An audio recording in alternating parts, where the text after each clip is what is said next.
여기 한번 보시면은요, 4장 12절에서부터 그 은혜와 생활에 대한 권계죠. 이게 권세가 아니라, 그죠? 권계, 요거죠. 권계. 권면하고 경계하는 거죠. 좋은 것은 권하고 그 나쁜 것, 비질에 대해서는 경계하는 말인데요. 여기 한번 보도록 하겠습니다. 바울이 이렇게 은혜가 복음이 절대적이고 은혜가 은혜성을 가지고 있는 바로 이 복음에 대해서 떠난 것에 대해서 그야말로 안타까워하면서 이제 권하는 내용이 나타납니다. 한번 볼까요?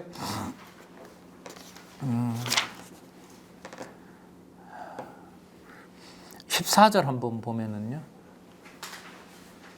14절부터 한번 볼게요. 8618에 보면 참 하나님 이제 왜 이러시는지 몰라. 있는 동안에는요.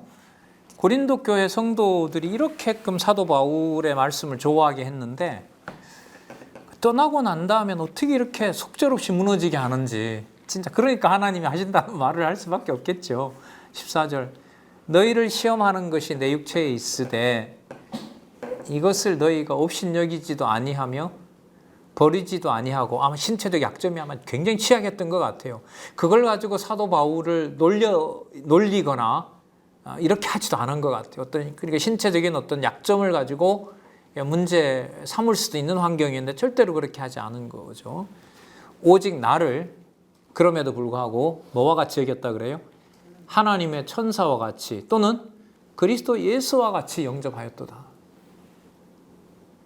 그런데 너희 복이 지금 어디 있느냐? 우리가 그때 그럼 그렇게 좋아하도록 한 것이 복음의 힘이었는데, 복음으로 그렇게 했는데, 내가 너희에게 증거하노니 너희가 할 수만 있었다면 너희의 눈이라도 빼어 나를 주었으리라. 어떤 학자들은 이것 때문에 사도 바울의 치명적인 약점이 아마 왜 예수님을 보고 왜 눈이 이렇게 실명하잖아요. 아마 거기에서 뭐 고름이 났는지, 뭐 눈병이 심하게 나서 진짜 눈을 보고 우리가 보통 강론을 듣잖아요. 여러분 코로나 시대에 오직 살아있는 건 뭐죠? 지금야 저 이렇게 막 떠들지만 뭐밖에 없어요? 눈밖에 없잖아요. 진짜 너무너무 중요하잖아요. 눈이. 예. 가족들도 마스크 가려놓으니까 그 사람이 뭔 생각하는지 잘 모르겠더라고요. 그런데 이제 하도 오래 쓰고 가족들은 보니까 저 뭔 생각하는구나라고 이제 어느 정도 이제 들어와. 이게 눈만 지금 살아있는 건데 너희 눈이라도 빼어 나를 주었으리라. 그런즉 내가 너희에게 참된 말을 함으로 원수가 되었느냐. 지금은 거짓 선지자들에게 지도자들에게 넘어간 상태니까 그 지도자들이 이제 이 사람들을 그릇된 말을 전해서 사도 바울과 뭐가 지게 한 거예요? 원수지게 한 거죠. 그러니까 사도 바울은 뭐처럼 돼야 돼요? 원수처럼 돼야 되는 거예요. 이랬던 자들을. 진짜 성령께서 왜 이렇게 하시는지, 하나님께서 왜 이렇게 하시는지. 자, 17절에 알려주죠. 그 사람들의 의도가 뭔지를. 저희가 너희를 대하여 열심을 내는 것이 좋은 뜻이 아니요 오직 너희를 이감 붙여 너희로 저희를 대하여 열심을 내게 하려 함이라. 그리스도에게 열심을 내려는 것이 아니라 바로 사람에게 열심을 내게 하려고, 그래서 자기들이 유리한 대로 너희들을 쓰려고 그러는 것이다. 이 거짓 지도자들은 아마 사도 바울을 그렇게 몰아갔겠죠. 사도 바울이 결국은 너희들한테 무슨 욕심이 있어서 그런 거다. 이렇게 당연히 몰아갔겠죠. 자, 그러면서 이제 여기 이거요. 종의 멍에를 매는 것을 경계합니다. 여기 보면 아주 좀 수준 높은 비유가 나오는데요. 여기 보면 아브라함의 그 아내가 둘이었잖아요. 하갈과 누구였었죠? 하갈과 사라였었잖아요. 그 하갈을 그 율법에다 비유하고요. 그 다음에 사라를 예루살렘 이제 복음에다가 비유하는 거죠. 25절에 보면 이 하갈은 아라비아에 있는 신의 산으로 지금 있는 예루살렘과 곧 멸망하죠. 이 글로 봐서는 아직 예루살렘이 멸망하지 않은 것 같아요. 지금 있는 예루살렘과 같은 데나 저가 그 자녀들로 더불어 종노릇하고, 그러니까 여기서 이게 얼마나 충격적인가 보세요. 예루살렘에서 복음을 따라가는 자들이 아닌 자를 뭐로 본다는 거죠? 종노릇하는 자로 보는 거죠. 그러니까 애굽에 있는 자와 똑같은 자로 규정을 하는 거죠. 이런 건 앞으로 이제 신학적인 이런 설명이나 논의가 필요한 겁니다. 물론 우리는 답은 알고 있죠. 오직 위에 있는 예루살렘은 자유자니 곧 우리의 어머니라. 뭐 그렇다고 해서 꼭 살아 이렇게 얘기하는 것이 아니라 그게 나중에 그리스도가 오셔서 언약 자손을 낳는 것하고 관계가 되는 거죠. 물론 그렇죠. 사도 바울이 디모데를 뭐로 낳은 자식이라 그러죠? 신앙으로, 믿음으로 낳은 자식이라고 하니까요. 뭐 우리가 교회 관계가 그거 아닙니까? 혈육을 뛰어넘어서 하나님의 복음을 전해준 자가 처음에는 후배고 형제고 되지만 나중에 같이 동력자가 되는 그런 과정하고 똑같은 거죠. 자, 종의 멍에를 경계하는 내용이 나타납니다. 그래서 그 육체의 그 종노릇 하지 말라고 일러주는 내용이 나타납니다. 31절 볼까요? 4장 31절. 그런즉 형제들아 너희는 계집종의 자녀가 아니요 자유하는 여자의 자녀니라. 그리스도께서 우리로 자유케 하려고 자유를 주셨으니 그러므로 굳세게 서서 다시는 종의 멍에를 매지 말라. 자, 그 다음에 종의 멍에를 매지 말라고 얘기를 하시고 그 다음에 거짓 선생을 경계하는 내용이 있습니다. 잠시 방송 시설에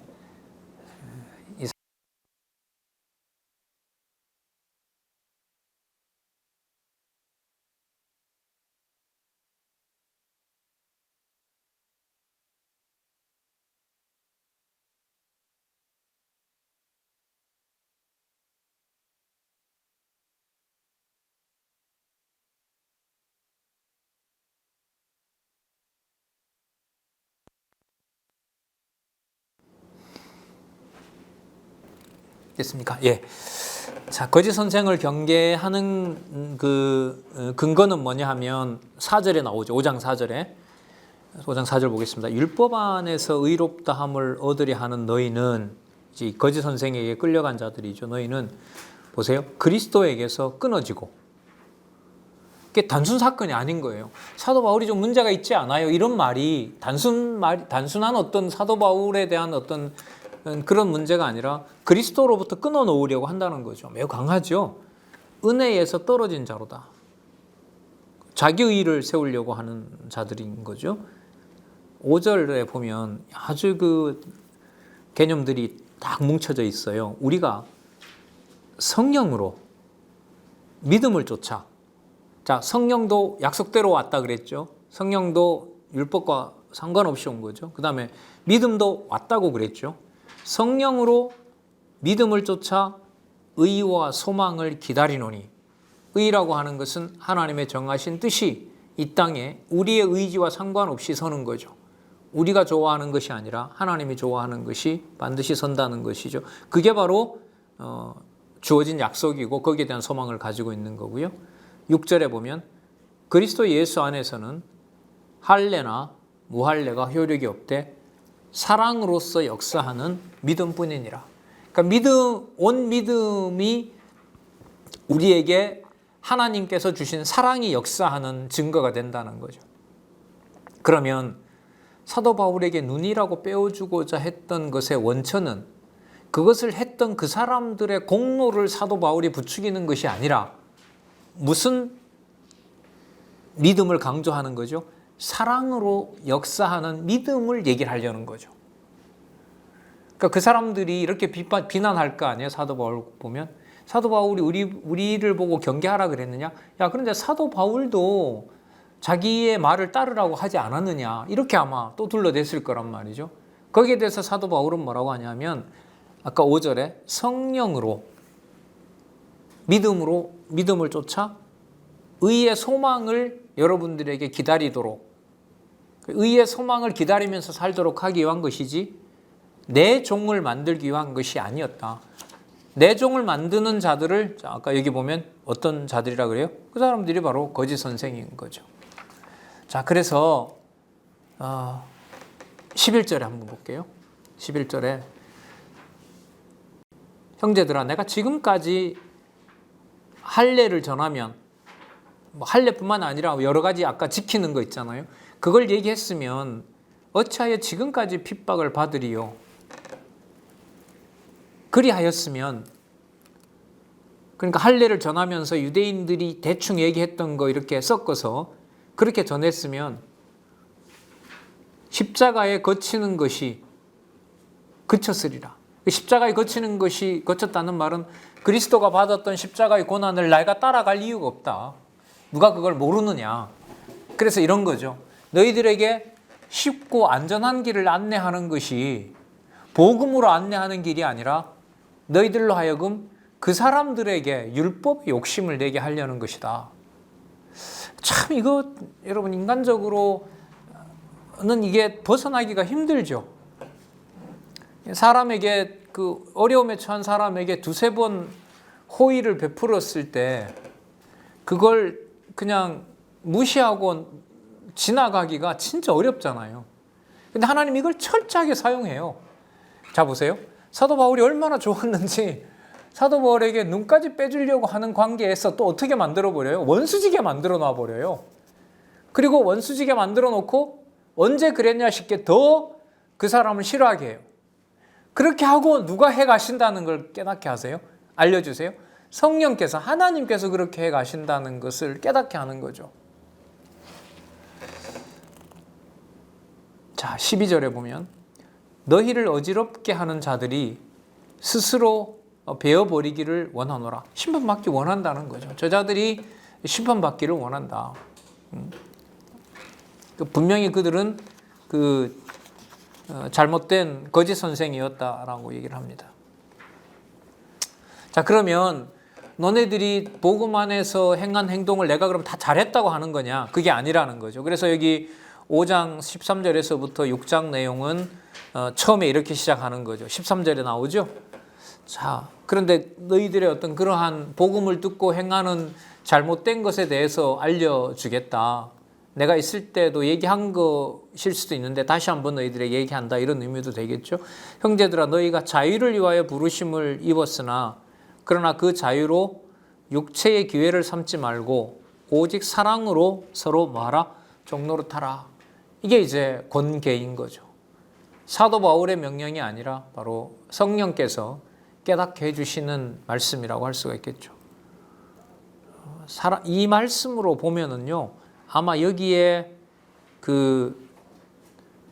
누가 누구를 지배하는, 뭐 있는 자가 없는 자를 지배하거나, 아마 이런 교회의 어떤 교회 내에서 어떤 계급 관계가 생긴 것 같아요.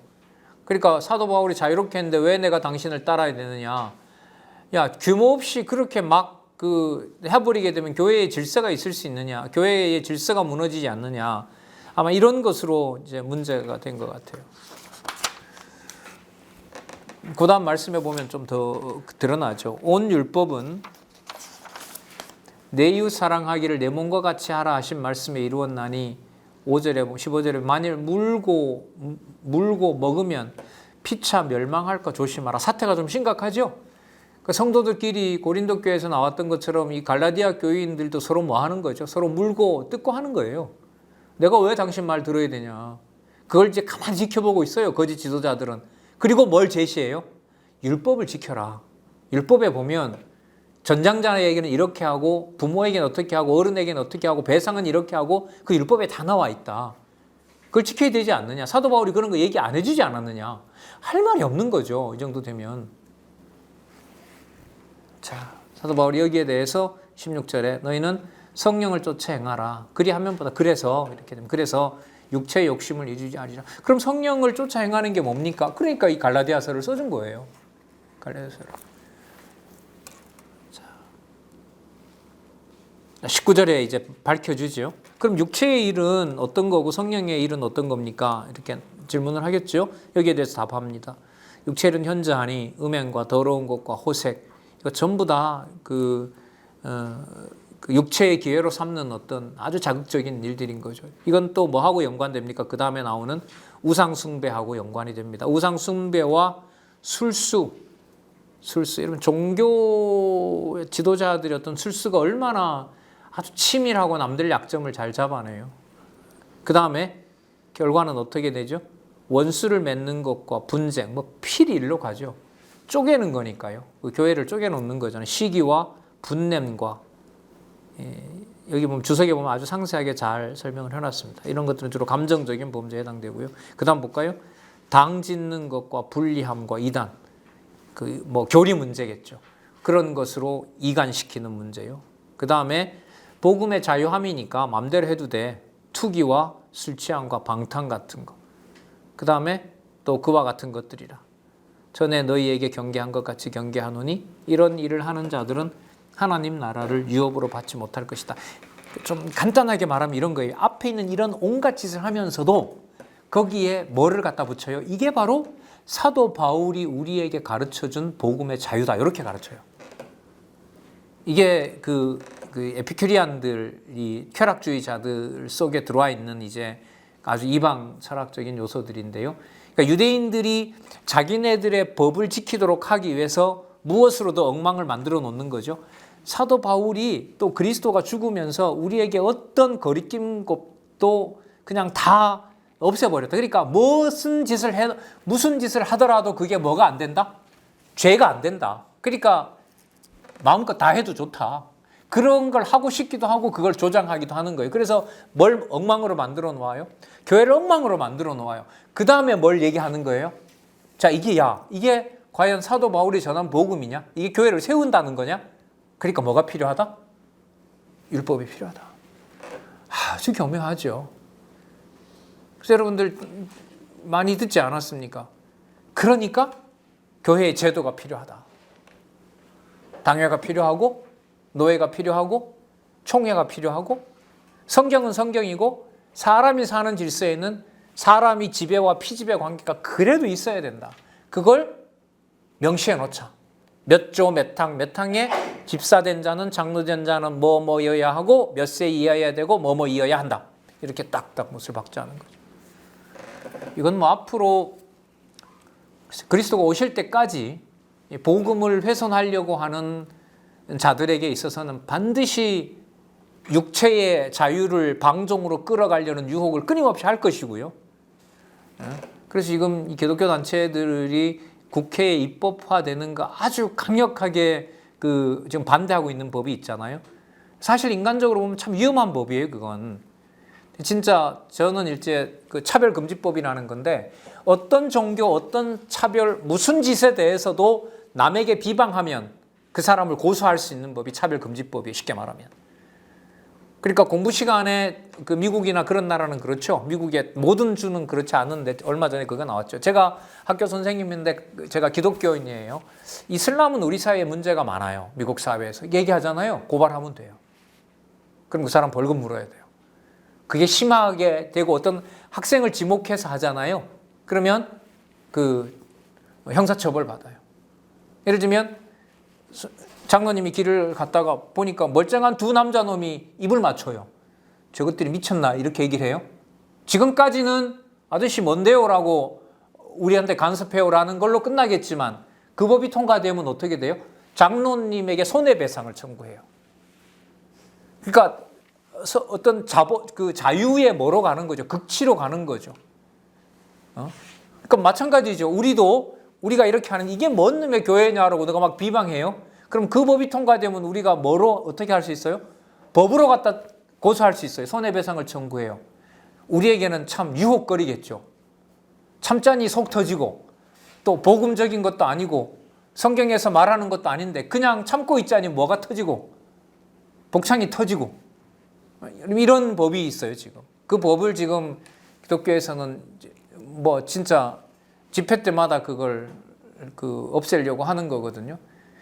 여러분 그런데 사회가 잘 살고 각자 소득이 올라가고 하면 각자 그런 법을 좋아할까요? 싫어할까요? 내가 웬만큼 살만하게 됐는데 내가 터치받고 싶어요? 안 받고 싶어요? 안 받고 싶죠. 그러면 그 법을 잠정적으로 무언에 동조를 할까요? 아니면 그걸 없애라고 할까요? 폐기하라 할까요?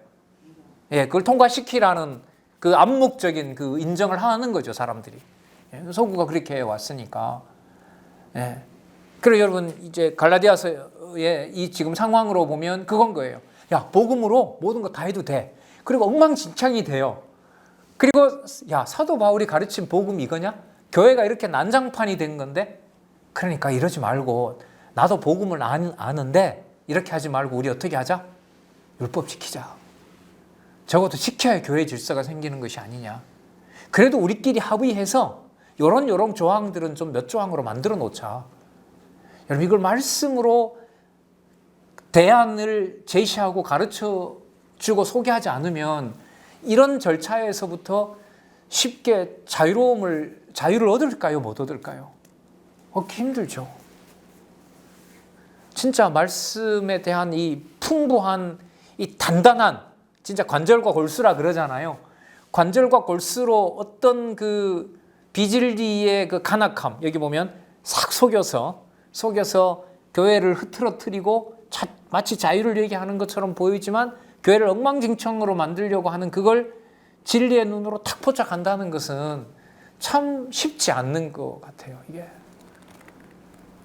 그래서 모든 여러 가지 조건들은 외형적으로 좋아지고 만나지 않아도 비대면으로 공부할 수 있는 방법까지 있고 모든 게 다 갖추어진 상황에서 살기도 좋아졌고 개인적인 어떤 보호받는 장치도 많아졌고 코로나19를 통해서 한국이 가지고 있는 저력은 모든 나라의 선망이 대상이 되고 있고 뭐 이런 상황에서 어느 정도 내 생활 보장이 되고 연금도 잘 나오고 생활 보장이 되는 상황에서 날 터치하지 말라 이런 문화로 가버린다고 한다면 뭐의 필요성은 점점 약화될까요? 누가 살아계신 증거가 별로 중요하지 않아요? 하나님 살아계신 증거를 갈급하게 찾아간다는 것은 하나님의 은혜가 아니면은 사그러들 수밖에 없는 거죠. 자, 그러면 육체의 현저한 일에 대해서 자, 성령의 소욕, 성령의 열매에 대해서 한번 볼까요? 5장 22절. 오직 성령의 열매는 여기 또 사랑 나오잖아요. 사랑 나오죠. 사랑과 희락과 화평과 오래 참음과 자비와 양선과 충성과 온유와 절제니 이 같은 것을 금지할 법이 없대요. 이게 반드시 승리하는 법이라는 거죠. 여러분 9가지 열매가 아니고요. 좀 시간이 없어서 좀 다 하지는 못하겠습니다. 사랑에서부터 절제는요 하나예요. 여러분 왜 다음에 나오는데요. 그 에베소서 6장에 가면 전신갑주 입으라고 하면서 말씀과 관련된 속성이 뭐지요? 투구가 뭐였었죠?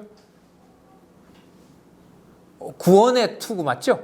구원의 투구 가슴이 뭐였죠? 의의 흉배. 그 다음에 성령의 곧 뭐라 그랬죠? 하나님 말씀. 그러니까 전신갑주가 머리부터 발끝까지 모든 팔, 다리를 전부도 뭘로 무장하는 거죠? 진리의 말씀으로 무장하는 거잖아요. 그런 면에서 보면 이 성령의 9가지 열매라고 하는 것은 9가지 열매가 아니라 이 전체가 뭐예요? 분리된다, 안 된다? 안 되는 거죠. 그러니까 형식적으로 말하면 이런 거예요. 사랑이 있기 때문에 뭐가 넘쳐요? 희락이 넘쳐요. 어디에 있더라도? 감옥에 있더라도. 그리고 희락이 넘치는 자가 남들과 더불어 싸울 일이 있겠어요? 없죠. 거꾸로 놓으면 평화예요. 평화인 거죠. 그리고 평화 관계에서는 그걸 유지하려고 하겠죠. 자기 기분이 나쁘더라도. 그게 인내와 관계가 되는 거고요. 그것이 상대방에게 마음을 더 많이 주는 바로 자비인 거고요. 그러다 보면 사람이 착해지는 거고요. 그리고 그 착한 것이 그 사람을 위한 것이 아니라 누구에게 충성하는 것이 되죠? 하나님께 충성하는 것이 되고 머리이신 교회의 머리이신 그리스도께 충성하는 것이 되는 거죠. 그리고 그 그리스도에게 충성하는 것이 뭐 하는 거예요? 맹렬하게 막 열불 내면서 하는 게 아니에요. 어때요? 차분해요. 온유인 거죠. 그 다음에 온유한 사람이 자기 것만 드러내려고 막 함부로 하겠어요? 아니겠죠. 교회의 지체들을 돌보면서 거기에서 절제하는 아름다움이 생겨나겠죠. 그래서 9가지가 아니라 전부 뭐다? 다 연결되어 있는 것이다. 앞부분에 악한 열매가 우상숭배하게 되면 나머지 모든 것들이 연쇄적으로 일어나는 것처럼 성령의 열매도 하나가 맺히게 되면 내가 맺히는 것이 아니라 성령께서 맺어주는 거라면 그건 전부 다 어떻게 되어 있다? 다 연관이 되는 거죠. 그러니까 어쨌든 여러분 이 성령의 열매는 하나님의 택한 백성들에게는 우리 눈에 보일 때는 뭐가 없는 것처럼 보여요? 화평이 없는 것처럼 보이지만 하나님이 그 수준에 맞게끔 화평하게 하실 수 있다면 그 사람에게 성령의 열매가 없다라는 말을 함부로 하면 될까요? 안 될까요? 안 되는 거죠. 그렇게 평가할 수는 없는 거예요. 그래서 교회가 매우 엄격한 하나님의 집이 된다는 말씀을 자꾸 드리는 겁니다. 자, 이 성령의 열매에 근거해서요. 6장 2절을 보겠습니다.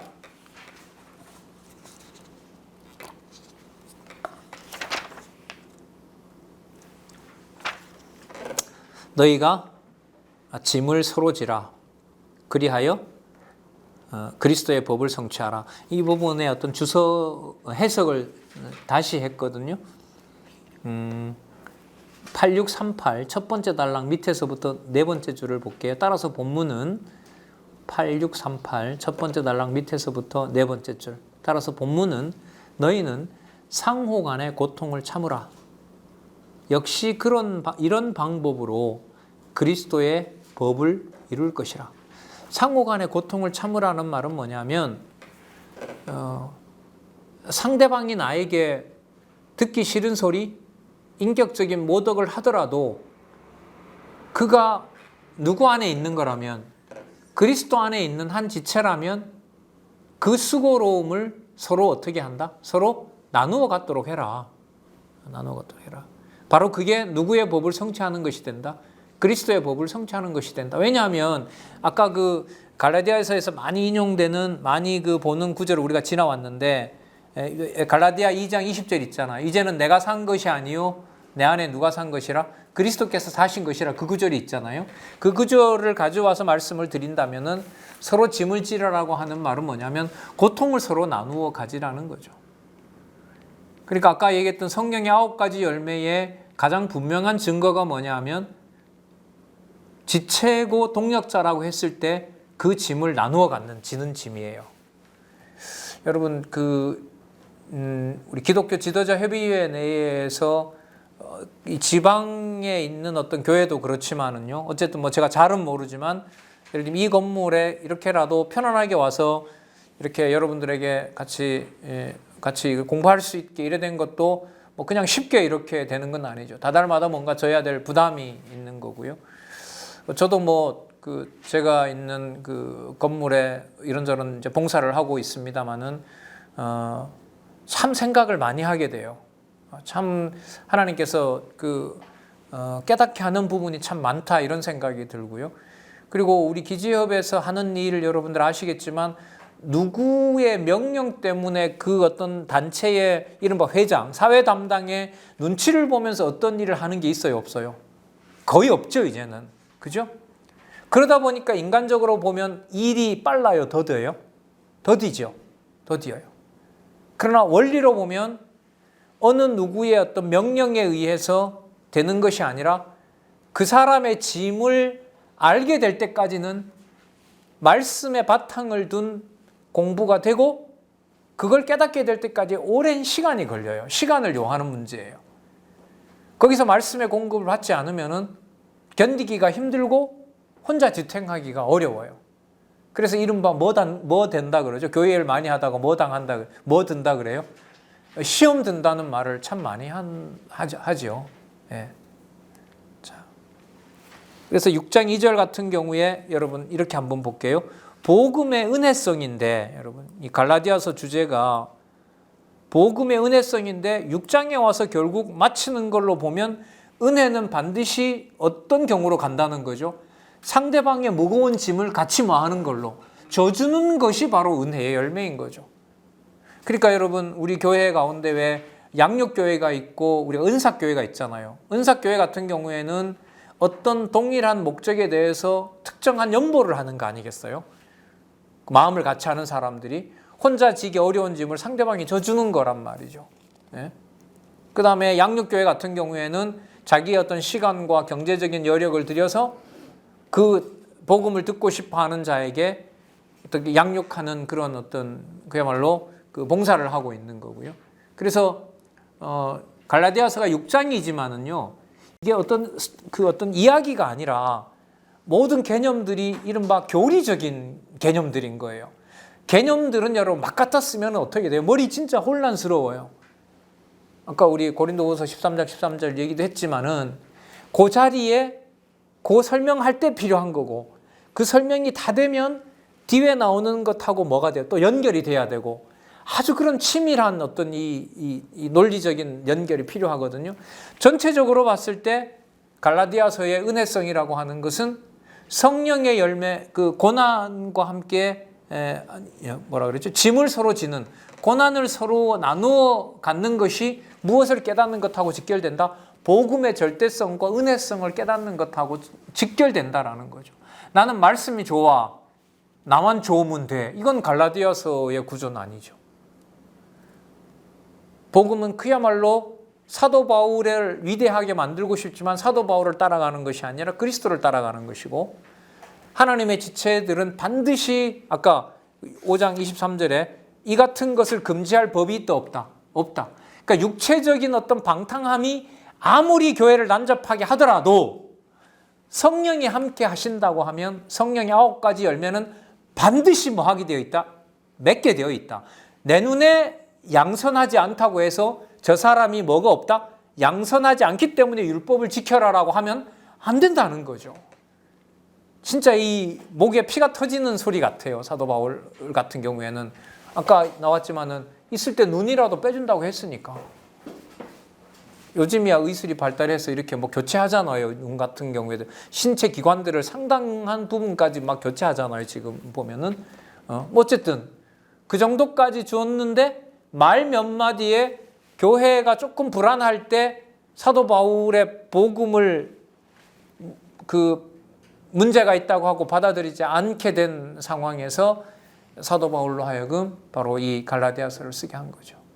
그러면 여러분 아까 전체적으로 한번 생각해 보세요. 고린도 후서의 이제 첨서부터보다 끝부분에 나타났던 협력 부분에서 등 돌렸던 고린도 교회와 사도 바울의 관계를 성령께서 연보를 합력하도록 하고, 그걸 사도 바울의 사도권도 회복해 주면서 교회에 문제를 일으켰던 거짓 지도자들에 대해서 구분까지 하게 한 다음에 복음의 은혜성으로 복음의 은혜성으로 오면 사도 바울의 탁월한 사도권 때문에 된 것이 아니라 무엇이 절대적이기 때문에 그렇다?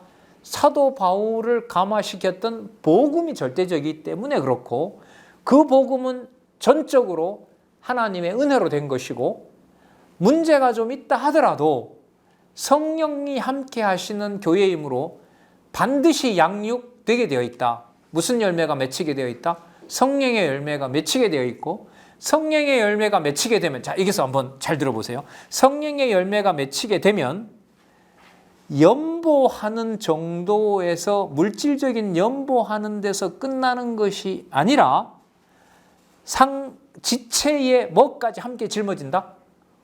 고난과 고통까지 함께 짊어진다. 그러면 고린도 후서에서 얘기했던 연보보다가 갈라디아서 6장에 나오는 경우가 더 양육되고 더 성숙한 거 맞죠?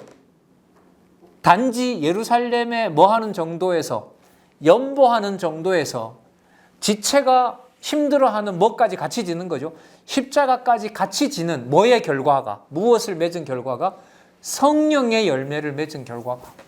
여러분 제가 이걸 여러 번 좀 읽어보고 여러분들이 개괄적으로 말하는 거잖아요. 여기서부터 이제 뭐가 돼야 되는, 공부가 돼야 돼요. 제가 다다음 주에 다시 와야 하기 때문에 2주 후에 또 뵈야 되는 이 때문에 이제 큰 우리가 이 범위로 공부해 가기 때문에 좀 공부 분량이 많아졌을지는 몰라도, 제가 이렇게 드린 말씀이 맞는지 저부터라도 다시 확인하려면은 고린도 후서에서부터 갈라디아서까지를 쭉 연결해서 저는 또 봐야 되는 거죠. 여러분들이 그걸 확인해 주시는 게 같이 공부해 나가는 가장 구체적인 겁니다. 물론 뭐 강론도 들을 수가 있겠지만은 감을 잡으셨으면, 연결의 어떤 틀이 머릿속에 있으면은 성경 본문을 쭉 따라가고, 아니면 또 빠른 방법이 있잖아요. 개론에 정리해 놓은 대로 쭉 한번 읽어가면 적어도 협력과 복음의 은혜성, 절대성, 은혜성, 그 다음에 생활에서 그 고통을 함께 나누어지는 것까지 쭉 연결이 되면, 성경은 이렇게 연결시키면서 하나님께서, 성령께서 교회를 주관해 가시는 거구나, 성령께서 교회의 머리 대신 그리스도를 깨닫게 하는 거구나, 그걸 이제 감을 잡을 수가 있는 거죠. 분량이 적더라도 그 개념의 어떤 신학적 무게로 보면 그렇게 작은 분량이라고는 할 수가 없어요. 중간에 걸 무시해버리고요, 그 다음 넘어가잖아요. 그러면 이게 끊어져요. 그래서 참 조심스러워요. 이게 지금 고린도 전후서까지는 조금 무슨 사건이 나와요. 막 교회 뭐 하고 그게 연결이 되고 이런 건 좀 조금 쉽게 되는데, 갈라디아서부터 이제부터 시작해서 그 요한 1, 2, 3서, 유다서까지는요 전부 교리적인 얘기예요. 무슨 어떤 상황 설명 이런 게 아니에요. 그러다 보니까 너무너무 조심스러운 거고, 아까 우리 집사님 질문하셔서 자꾸 그런 말씀 드리는데, 앞에 나왔던 어떤 개념이 딱 나오잖아요. 이거 바짝 긴장이 돼요. 왜? 두 번째 나온다라는 개념은 앞에 있던 개념하고 같은 개념은 맞지만은 지금은 그것보다가 단순 반복이 아니라 뭐 하기 위한 걸까요? 좀 더 깊은 내용으로 들어가려는 거거든요. 그럼 앞부분에서부터 연결해 오지 않으면은 그 내용들을 그렇게 읽으면 그냥 딱 끊어지는 거죠. 그래서 좀 꽤 오래 걸렸는데요, 저는 시간이. 유다서가 딱 한 장이잖아요. 근데 그 유다서 다음에 여러분 뭐가 나오죠? 요한계시록 나오잖아요. 맞죠? 베드로 전후서, 그 다음에 유다서, 요한계시록이 나오는데, 유다서에 나타난 개념들이 요한계시록에 나타난 개념들의 전체 내용을 아우르는 개념들이 거기 다 나와요. 그래서 이 신약 성경의 분량이 구약보다 적다기 때문에 빨리 볼 수 있는 것이다라고 생각하면 안 되겠구나, 이런 생각을 많이 하게 됐어요. 개념 하나에 이렇게 담겨 있는 이 무게가 커요. 이건 논리적인 어떤 연결을 빼고는, 강론집이 그래서 여러분 지금 8637, 8638 이렇게 연결이 되고 있거든요. 자, 그래서 고린도 후서에 나타난 그 양육의 마지막에 해당하는 협력 부분이 사도 바울의 권위가 아니라 복음의 절대적 능력이고, 복음의 절대적 능력은 반드시 은혜로 성령의 열매를 맺게 하실 수밖에 없다. 그걸 금지할 법은 없고, 그 금지할 법이 없는 성령의 열매는 반드시 고통을 나누어지게 한다. 그래서 뭐가 이루어져요? 양육의 결과가 이루어져요. 그럼 양육의 결과는 뭘 같이 지는 겁니까? 그리스도의 십자가를 같이 지게 한다는 거죠. 그걸 여러분 사람이 할까요? 성령이 할까요? 이미 아까 얘기했었죠. 무슨 열매라고? 성령의 열매라고 얘기를 했었잖아요. 근데 이게 6장에 또 이걸 또 강조하더라고요. 한번 볼까요? 6장 8절. 6장 8절 한번 보겠습니다. 자기 육체를 위하여 심는 자는 육체로부터 썩어진 것을 거두고, 그러니까 자기 이기적인 거죠. 교회를 다 어떤 자기 그 사익 추구의 수단으로 삼는 경우겠죠. 그러니까 고난을 지지 않아도 된다고 하는 자들인 거죠. 그러니까 사도 바울이 아까 그랬죠. 내가 할례를 따라갔으면 이렇게 고난받을 이유가 없다는 거죠. 그러면 사도 바울로부터 떼놓는다는 말은 뭐냐 하면 육신을 편하게 만들어준다는 거예요. 그런데 그게 복음이 아니라는 거죠. 사도 바울을 통해서 여기서 보여주는 것은 8절, 자기의 육체를 위하여 심는 자는 육체로부터 썩어진 것을 거두고, 성령을 위하여 심는 자는 성령으로부터 무엇을 거둔다? 영생을 거둔다. 여러분, 이게 그냥 막연한 얘기가 아니라 쭉 따라오게 되면 바로 뭐냐면 성령의 열매로 그리스도의 고난의 짐을 같이 지는 것하고 관계가 돼요. 이른바 좁은 길이죠. 자, 이렇게 해서 이 복음의 양육, 교회 양육을 통한 성취에서 바로 갈라디아서가 은혜의 복음으로 양육하게 하시는 겁니다. 자, 무슨 복음에서요? 칭의의 복음으로부터 시작해서 단합시키고 그 아주 잡다한 많은 사람들을 모았지만 그들로 하여금 단합시키고 그 다음에 그리스도를 머리로 해서 일치시키게 하고 진리의 말씀을 완성시켜서 바로 그 하나님의 사랑을 깨닫게 하시고 그 다음에 서로 등지게 하는 거지만 거기에서 뭐가 일어나고요? 뭐가 일어나죠? 그리스도와 화해가, 하나님과 화해가 일어나게 되는 거고요. 하나님과 화해는 어디로 향하게 된다? 연보로 합력하게 하신다는 거고요. 연보의 합력을 통해서 사도가 주도해 나가는 것이 아니라 하나님의 능력으로 복음의 능력이 그렇게 해나간다는 것이고요. 그 복음의 능력은 반드시 열매를 맺게 되어 있는 거고요. 그 열매 맺는 것의 최종적인 결과가 고난을 피하는 것이 아니라 고난에 같이 동참하도록 해준다는 것. 이게 바로 무엇의 증거입니까?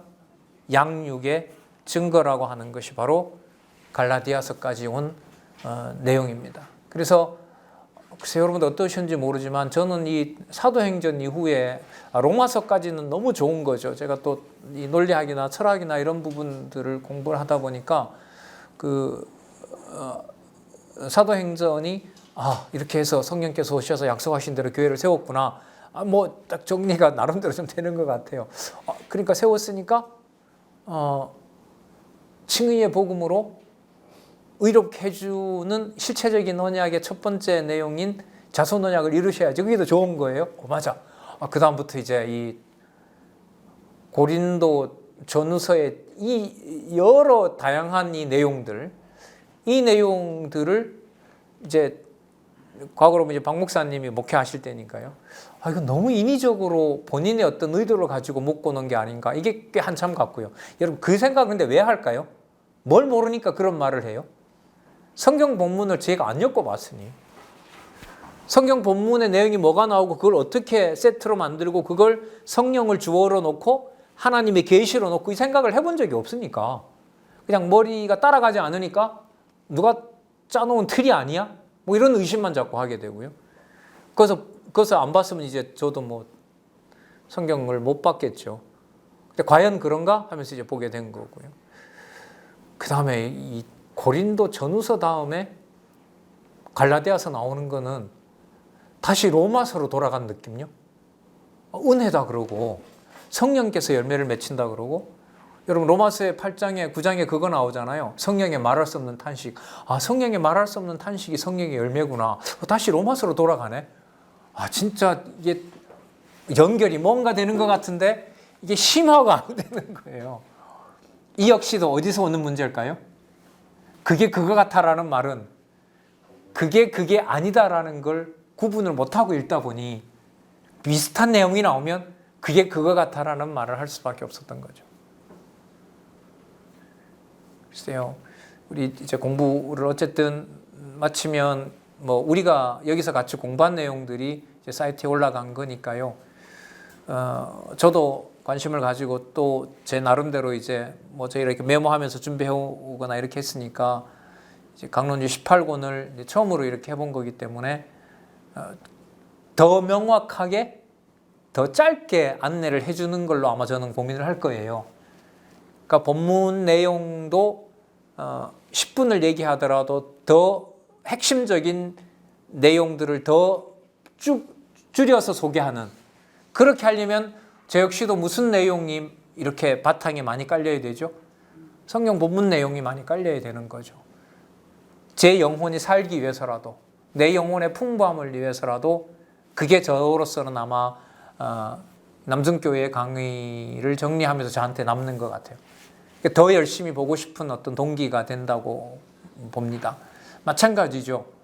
우리 장로님, 원사님들, 다른 우리 집사님들도 뭐 이게 서비스 하려고 여기서 우리가 영상만 찍는 건 아니잖아요. 다시 한번 돌아가셔서 메모되어 있는 것도 안 되어 있는 부분들은 그렇게 공부할 수 있는 시간과 그런 기회가 마련이 됐으면 좋겠다는 생각이 듭니다. 자, 잠시 쉬셨다가요. 무장으로 가요. 무장으로 이제 에베소서로 갈 텐데요. 가서 한번 또 깊은 진리의 세계로 한번 또 들어가 보도록 하겠습니다.